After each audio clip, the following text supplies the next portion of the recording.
ফুচকা খুব বেশি সবাই পছন্দ করেন, বাট আমার লাস্ট কয়েক বছরের মাঝে ফুচকা খুব খাওয়া হয়েছে না, বা খুব কম খাওয়া হয়েছে। সো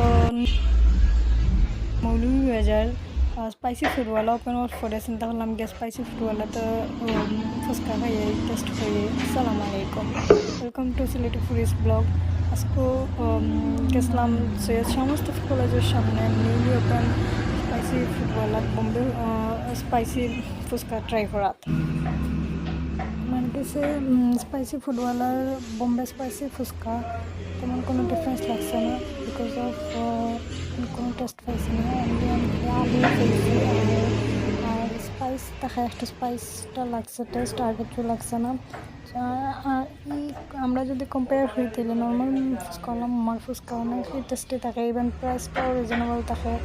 80 টাকায় যেন আমরা বম্বে স্পাইসি ফুচকা খেলাম জায়গায় আমরা কমপ্লিট ফুচকা নর্মাল ফুচকা হলাম আমার কাছে মিলে যায়, ইভেন টেস্টটাও ঠিক মিলে।